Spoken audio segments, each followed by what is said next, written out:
नमस्कार, बुलेटिन में स्वागत है आपका और मैं हूं आपके साथ जागृति खंतवाल। रुक करेंगे खबरों की ओर। कैबिनेट मंत्री ए.के. शर्मा आजमगढ़ दौरे पर हैं।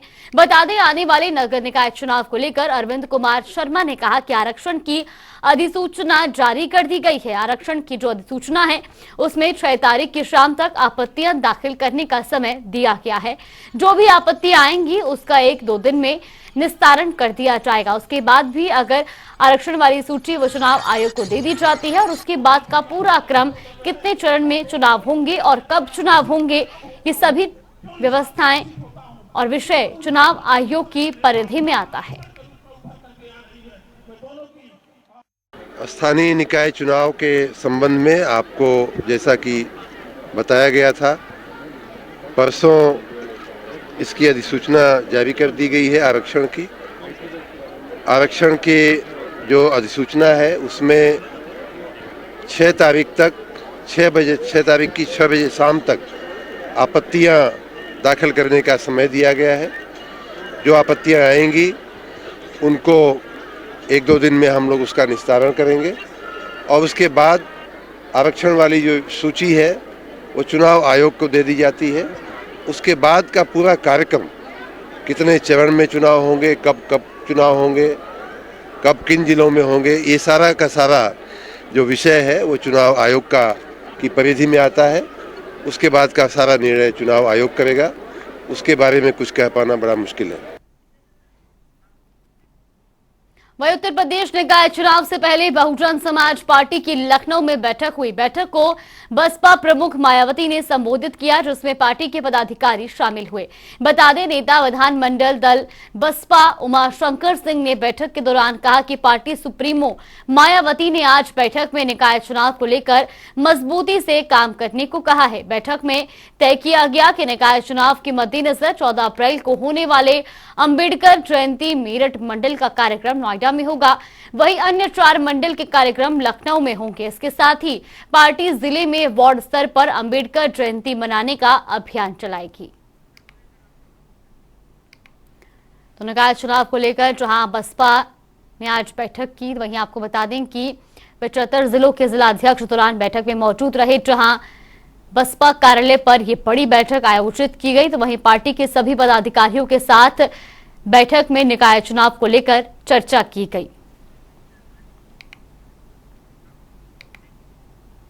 राज्यसभा सांसद रामगोपाल यादव सैफई पहुंचे। इस दौरान उन्होंने भाजपा पर निशाना साधते हुए कहा कि अब की बार 2024 में दिल्ली में बीजेपी बनेगी या नहीं, ये उत्तर प्रदेश तय करेगा। आरक्षण पर सरकार घपला कर रही है। रामगोपाल यादव ने कहा कि नियमानुसार आरक्षण नहीं दिया गया था, जिसकी वजह से जनता में आक्रोश और इस वजह से भाजपा का अब की बार सफाया हो जाएगा। तैयारी चुनाव में हमेशा जीतने के लिए की जाती है। परिणाम इधर उधर हो सकते हैं, लेकिन तैयारी हमारी जीतने के लिए हर जगह पहले ही से है। गवर्नमेंट घपला कर रही है आरक्षण में, इधर उधर अभी तक उनके वार्डों का आरक्षण नहीं किया। अपने नेताओं से पूछ के कर रहे हैं। नियमानुसार तो हो नहीं रहा कुछ, लेकिन बेनियम से भी जब लोग करेंगे तो और आक्रोश होगा और गवर्नमेंट इनके सब अब की हारेंगे। कहीं ये नगर पर मानते हैं कि इनका ही आधिपत्य रहता है, सारा आधिपत्य जनता तोड़ देगी। आज जा चुकी इनके शासन से। यूपी में नगर निगम चुनाव से पहले बीजेपी मेगा अभियान के तहत सामाजिक न्याय का नारा देकर अंबेडकर जयंती और ज्योतिबा फुले की जयंती मनाएगी। स्थापना दिवस 6 अप्रैल से 14 अप्रैल तक बीजेपी सामाजिक न्याय सप्ताह मनाएगी और इस दौरान हर जिले, मंडल और बूथ में कार्यक्रम होंगे। बता दें कि निकाय चुनाव के लिए खासतौर पर अभियान तैयार किया गया है। पार्टी के मोर्चे को इसकी जिम्मेदारी दे दी गई है। वहीं इस दौरान सपा प्रवक्ता फखरुल हसन ने बीजेपी पर निशाना साधते हुए क्या कुछ कहा, वो भी आपको सुनवाते हैं। देखिए, भाजपा की सरकार जब से देश और प्रदेश में बनी, सबसे ज्यादा अत्याचार अगर किसी पे हो रहे हैं तो दलित, अल्पसंख्यक, पिछड़े, किसान, मजदूरों पे हो रहे हैं। और भारतीय जनता पार्टी की सरकार 2024 के लोकसभा चुनाव से पहले अपने पापों को धो देना चाहती है, कम कर देना चाहती है। इसलिए अंबेडकर जयंती से 1 सप्ताह तक दलितों को जोड़ने का कार्यक्रम बना रही है। कभी पसमंदा सम्मेलन, सूफी सम्मेलन करा रही है, पिछड़ों को जोड़ने का कार्यक्रम बना रही है। लेकिन भारतीय जनता पार्टी के इस छलावे में अब न दलित आने वाला है, न पिछड़ा, किसान, मजदूर, अल्पसंख्यक आने वाला है। भारतीय जनता पार्टी को आने वाले समय में जनता वोट के माध्यम से जवाब देने का काम करेगी। तो वही आगरा में 2 दिवसीय बागवानी फसलों पर अंतर्राष्ट्रीय बायर सेलर मीट का आयोजन किया गया है, जिसका प्रदेश के कृषि राज्य मंत्री दिनेश प्रताप ने दीप प्रज्वलन कर उद्घाटन किया। बता दें, कार्यक्रम में प्रदेश भर से प्रगतिशील किसान, एफपीओ प्रतिनिधि, निर्यातक और खाद्य प्रसंस्करण उद्यमी भी शामिल हुए। हमारे उत्तर प्रदेश सरकार के माननीय मुख्यमंत्री जी का निर्देश है कि ज़्यादा से ज़्यादा उत्तर प्रदेश के किसानों की उपज दुनिया की बाज़ारों तक पहुँचे, जिससे किसानों की आय बढ़े। उसके क्रम में आज ये बायर सेलर मीट है। इसमें कई देशों के बायर्स हैं, डोमेस्टिक बायर्स भी हैं, इंटरनेशनल बायर्स भी हैं और हमारे राज्य के प्रगतिशील किसान भी हैं। हम सब लोग दोनों के बीच में इंटरेक्शन कराया जाएगा। कोशिश होगी कि उत्तर प्रदेश के किसानों की उपज दुनिया के बाजारों में पहुंचे और किसानों का मूल्य संवर्धन, उपज का मूल्य संवर्धन हो और अच्छा से अच्छा लाभ हमारे किसानों को। सपा के राष्ट्रीय महासचिव शिवपाल सिंह यादव बाराबंकी पहुंचे और इस दौरान उन्होंने स्कूल पूर्व राज्य मंत्री सैयदा शादाब फातिमा के निजी काशिफ पब्लिक स्कूल का उद्घाटन किया। बता दें, ये राहुल गांधी की सांसदी रद्द होने पर शिवपाल यादव ने कहा कि बीजेपी विपक्ष को खत्म करना चाहती है। साथ ही उन्होंने कहा कि समाजवादी आएगी तभी रामराज आएगा। हमारा राष्ट्रीय नेता भी इससे बातचीत करेगा और हमारा सिर्फ है कि भारतीय जनता पार्टी से हटे। मुख्यमंत्री सपा पर आरोप लगाते हैं कि गुंडे माफिया जो मतलब पाले जाते हैं, इस पर क्या कहना है आपका? लेकिन सबसे ज्यादा गुंडे और अपराधी इस समय भारतीय जनता पार्टी। मौलाना शाहबुद्दीन रजवी बरेलवी ने बागेश्वर धाम के बाबा धीरेन्द्र शास्त्री के बयान पर प्रतिक्रिया देते हुए कहा कि भारत एक लोकतांत्रिक देश है, इसमें हर एक व्यक्ति को अपने धर्म के प्रचार और प्रसार की इजाजत हासिल है, मगर धर्म के नाम पर किसी भी समुदाय को धमकी देने की इजाजत नहीं है। बता दें, बागेश्वर धाम के बाबा धीरेन्द्र शास्त्री कई मौकों पर मुसलमानों को धमकी दे चुके हैं। अभी हाल ही में उन्होंने कहा कि भारत में रहना होगा तो सीताराम कहना होगा। इससे पहले भी बाबा मुसलमानों को पासपोर्ट बनवाने की धमकी दे चुके हैं।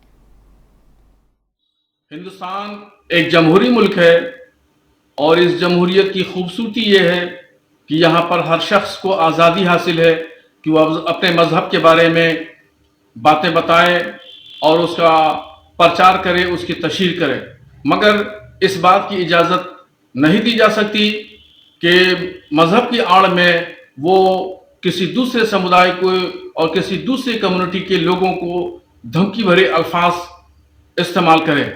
अभी बागेश्वर धाम के बाबा धीरेन्द्र शास्त्री जी ने मुसलमानों के ताल्लुक से बात कही है कि भारत में रहना होगा और सीताराम कहना होगा। और इससे पहले भी बहुत सारे मौकों पर उन्होंने मुसलमानों को धमकियां दी हैं। एक बार उन्होंने कहा था कि जो लोग यहाँ नहीं रहना चाहते हैं वो पासपोर्ट बनवा लें।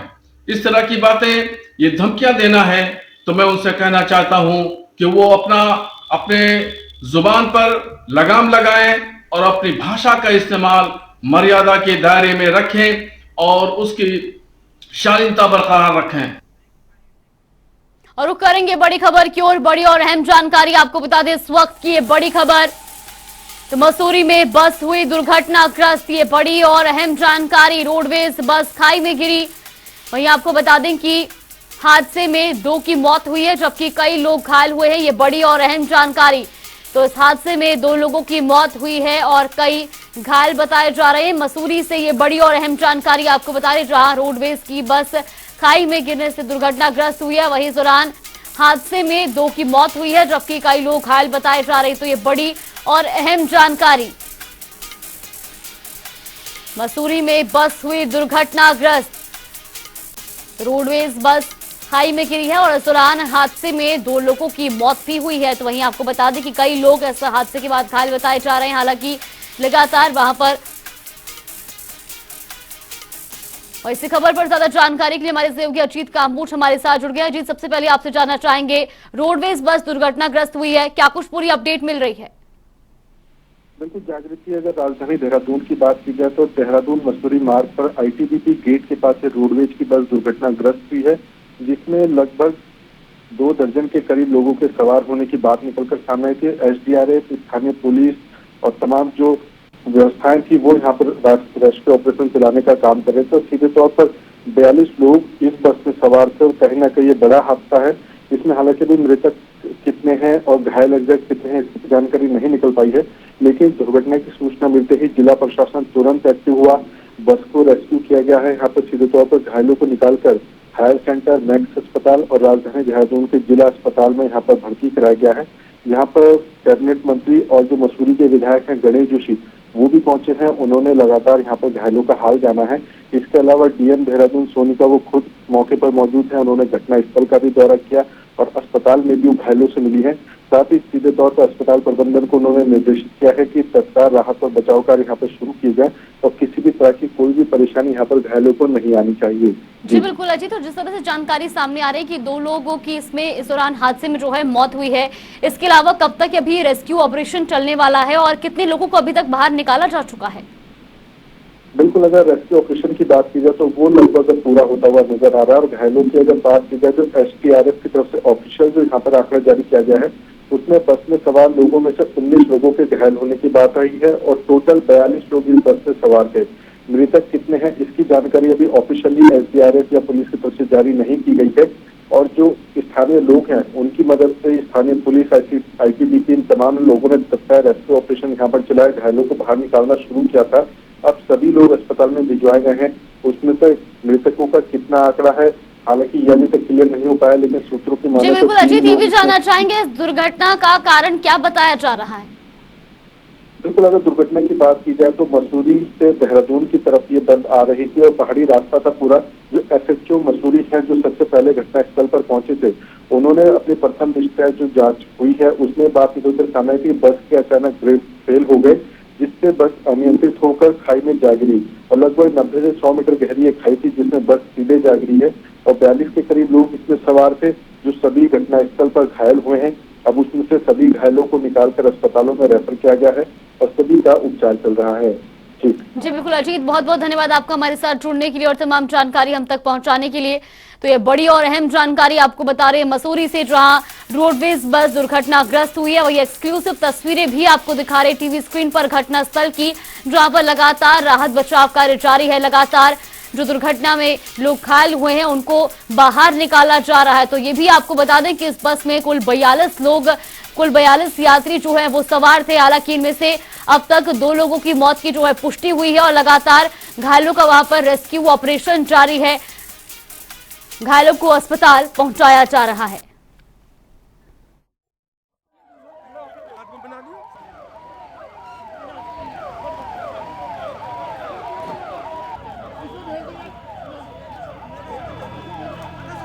वो ठीक हो सब बढ़िया भाई।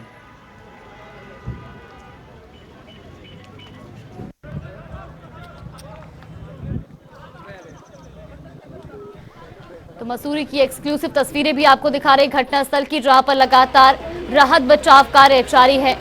और ये आपको बता दें कि इस बस में कुल 42 यात्री सवार थे और अब तक 2 लोगों की मौत की पुष्टि हुई है।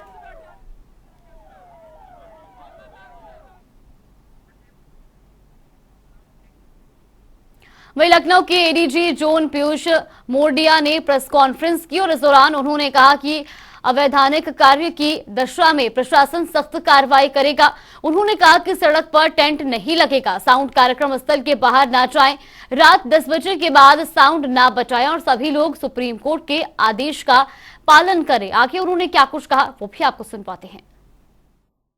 देखिए, कुछ दिन पूर्व मैंने एडीजी लखनऊ जोन के रूप में कार्यभार ग्रहण किया है और उसके बाद लगभग 2 हफ्ता पहले 14 मार्च को तो इस जोन का एक महत्वपूर्ण जनपद लखीमपुर थी और यहाँ पर अपने सभी अधिकारियों से जो है बात करने के लिए, परिचय प्राप्त करने के लिए और यहाँ की जो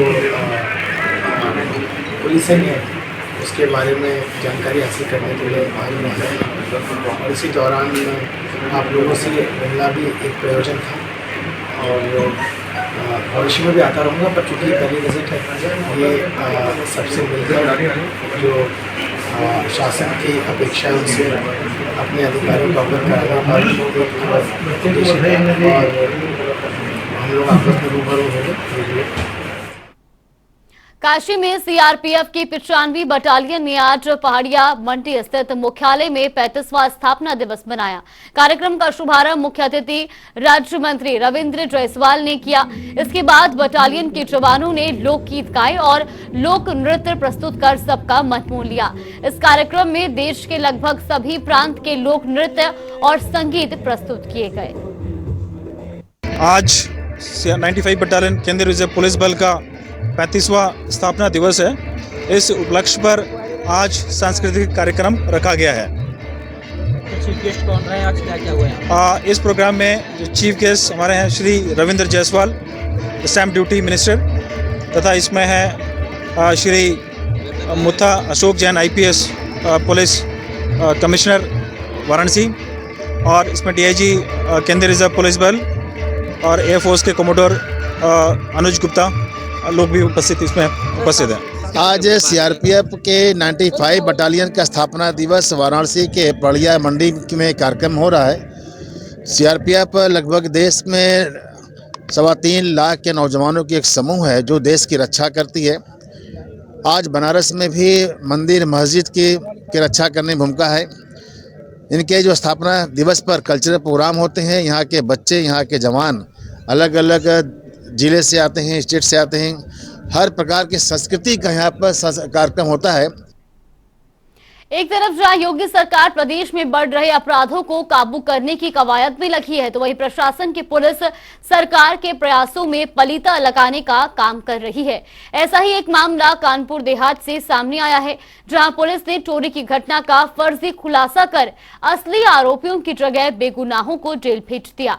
आपको बताते चलें कि रूरा थाना क्षेत्र के नौरंगबाद गांव में बीते 24 मार्च को कीमती जेवरात समेत 3 लाख की चोरी हुई, जिसके बाद पुलिस ने मामले की जांच पड़ताल भी की, लेकिन नकली जेवरात और दूसरे लोगों को चोर बनाकर पुलिस ने चोरी की घटना फर्जी खुलासा कर खुद ही अपनी वाहवाही कर ली। चोरी की घटना का फर्जी खुलासा कर रूरा पुलिस अपनी पीठ थपथपाने में लगी है, तो वही पीड़ित ने इस पूरे खुलासे को फर्जी बताते हुए कई सवाल खड़े किए हैं। आपको बता दें कि पूरा मामला रूरा थाना क्षेत्र के नौरंगाबाद गांव का है, जहां बीती 23-24 मार्च की रात को अज्ञात चोरों ने एक घर में घुसकर 56,000 रुपए नकदी समेत सोने के जेवर पार कर दिए थे। पीड़ित ने इस पूरे मामले की सूचना स्थानीय पुलिस को दी थी, जिसके बाद मौके पर फॉरेंसिक टीम और डॉग स्क्वाड की टीम पहुंची और मौके से अहम साक्ष्य संकलित किए। एक सप्ताह के बाद रूरा पुलिस ने इस पूरी घटना का खुलासा करते हुए 2 आरोपियों को जेल भेजा, जिनके पास से ज्वेलरी सहित 4500 रुपए बरामद किए। इस पूरी घटना को लेकर जब पीड़ित को रूरा पुलिस ने बुलाया और ज्वेलरी को पहचानने की बात कही, तो उस ज्वेलरी को नकारते हुए पीड़ित ने पुलिस पर ही सवाल खड़े किए।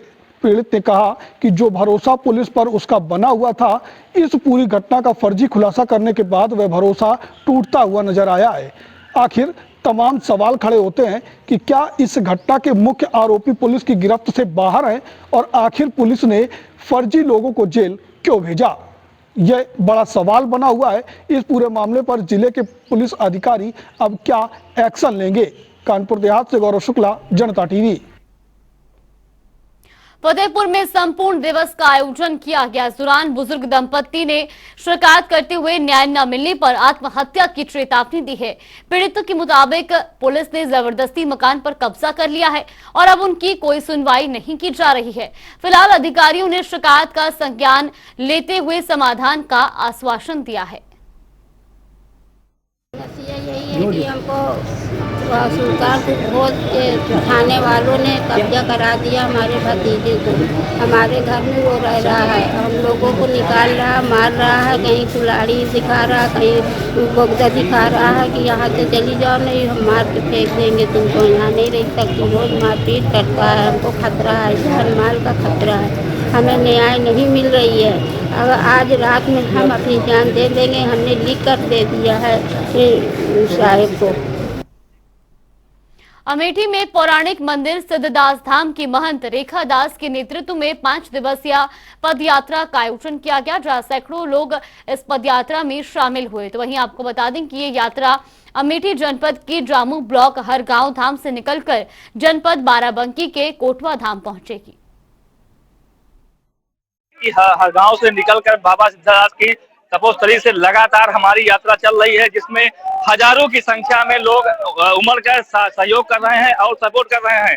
तो ये देखने वाली बात है कि अमेठी में बाबा सिद्धदास धाम जो है एक प्रसिद्ध स्थान है, जो कि आज एक विशाल रूप लेकर बाबा सिद्धदास की तपोस्थली से निकल रहा है। हमें विनोद कुमार दुबे, जनता टीवी, अमेठी। वहीं केंद्रीय रक्षा राज्य मंत्री अजय भट्ट हल्द्वानी पहुंचे, जहां उन्होंने बरेली रोड से लेकर काठगोदाम तक बनने वाली सड़क का शिलान्यास किया। इस दौरान अजय भट्ट ने कहा कि लंबे समय से सड़क को ठीक करने की मांग थी, लेकिन पीडब्ल्यूडी के पास इसका बजट नहीं था। साथ ही उन्होंने कहा कि हल्द्वानी के विकास के लिए लगातार प्रयास किया जा रहा है। शहर में फ्लाईओवर बनाने को लेकर काम जारी है। इसके पहले फेज में 82 लाख रुपए भी स्वीकृत हो चुके हैं, जिसके सर्वे का काम भी किया जा चुका है। प्रशासन और स्थानीय लोगों की सहमति के बाद काम शुरू किया जाएगा। अभी 12 करोड़ का जो हमारा 2 लेन बन रहा है, सड़क पहले से बना है, तो इस पर हम डामरीकरण, सुदृढ़ीकरण, इसकी हालत बड़ी ख़राब हो रही थी। NHAI से लाके हमने PWD को ट्रांसफ़र किया है। दिशा की बैठक में ये तय हुआ था, ये बहुत बड़ी बात है। और इसके साथ जो मंडी से 3 पानी तक 2 किलोमीटर और होगा, वो मुख्यमंत्री जी की घोषणाओं में करवाया है। मुख्यमंत्री जी ने घोषणा करी है, वो भी इसी के अनुरूप होगा। इसी तरह से वो भी इसी प्रकार की सड़क बनेगी जैसी कि ये नगर में बन रही है। तो ये पूरा 10 किलोमीटर का मार्केट जो है ये देखने लायक होगा, बहुत अच्छा बनेगा। और साथ में अभी 82 लाख रुपए फ्लाईओवर के लिए जो हमने दिलवाए थे, वो यहाँ डिपार्टमेंट को मिल गए हैं। उसका फर्स्ट फेज का सर्वे भी हो गया है। अभी यहाँ के व्यापारी भाइयों से और अन्य भाइयों से, सारे लोग जितने भी हैं यहाँ, तो उनके साथ बैठक होनी है विभाग की, ताकि गलतफहमी नहीं होनी चाहिए। टेलीफोन डिपार्टमेंट भी साथ में रहेगा उसमें, और वायर जिनके बिछते हैं नीचे, बिजली विभाग भी रहेगा। उत्तराखंड लोक सेवा आयोग द्वारा कराई गई पटवारी और AJE पेपर लीक प्रकरण में SIT को बड़ी सफलता हाथ लगी है। SIT ने पेपर लीक कांड के मुख्य आरोपी 50,000 के इनामी संजय धारीवाल को गिरफ्तार कर लिया है। आज नारसन बॉर्डर से आरोपी की गिरफ्तारी की गई। आपको बता दें कि कब्जे से SIT ने 4.25 लाख की नकदी, ब्लैंक चेक और एक गाड़ी भी बरामद की है। SIT द्वारा AJE परीक्षा प्रकरण और पटवारी परीक्षा लीक में विवेचना की जा रही थी, जिसमें पूर्व में 37 अभियुक्त दोनों मामलों में गिरफ्तार हो चुके हैं। इसमें एक मेन षड्यंत्रकारी जो अभी तक वांटेड चला, उससे 50,000 का इनाम IG गढ़वाल महोदय द्वारा संजय धारीवाल पर घोषित किया गया था। इसकी गिरफ्तारी नारसन क्षेत्र से की गई है। साथ ही साथ यह AJE परीक्षा में करनाल स्थित कुछ छात्रों को ले जाकर वहाँ पर अपने भाई के फ्लैट पर जो है वहाँ पर नकल कराने की बात भी साक्ष्यों में आई है, जिसके आधार पर वहाँ टीम ने जाकर पूरी जांच करी है। इसमें 4,25,000 रुपये कैश भी बरामद हुआ है, जो उसी परीक्षाओं में परीक्षार्थियों द्वारा लिया गया था। कुछ दस्तावेजी साक्ष्य मिले हैं और ब्लैंक चेक भी मिले हैं, जो परीक्षार्थियों द्वारा गारंटी के तौर पर दिए गए थे। अभियुक्त को गिरफ्तार करके माननीय न्यायालय में पेश किया जा रहा है। अब तक कुल इसमें 38 गिरफ्तारियां हो चुकी हैं, और इसमें मेन जितने भी अभियुक्त थे सब पे गैंगस्टर एक्ट की कार्रवाई भी की गई है। साथ ही साथ जो उसमें अवैध संपत्ति अर्जित की गई थी, उसमें भी माननीय जिलाधिकारी महोदय को जो है 14 के तहत उनकी संपत्ति को फ्रीज करने के लिए रिपोर्ट भी हरिद्वार SIT द्वारा भेज दी गई है। वहीं चारधाम यात्रा शुरू होने में 1 महीने का भी समय नहीं है। ऐसे में सभी विभागों ने यात्रा को सही सलामत पूरा करने के लिए तैयारियां तेज कर दी हैं। इसी के तहत हरिद्वार के ज्वालापुर, रानीपुर, झाल से कोर कॉलेज तक लगे सभी यूनिपोल और अवैध होर्डिंग्स को हटाने का काम किया जा रहा है। साथ ही सभी विभाग यात्रा को ध्यान में रखते हुए तमाम व्यवस्थाओं को चाक चौबंद करने की तरफ ध्यान दे रहे हैं। चारधाम यात्रा को लेकर जो है पुलिस और प्रशासन मुस्तैद है। इसको देखते हुए NHAI से संपर्क किया गया था कि इसमें बहुत सारे ऐसे होर्डिंग्स और फ्लैक्स लगे हुए हैं जो अवैध प्रतीत होते हैं, जिस पर NHAI ने अपनी रिपोर्ट में बताया कि हाईवे 334 पर जो है सभी समस्त जो होर्डिंग्स लगाए गए हैं वो अवैध रूप से लगे हैं।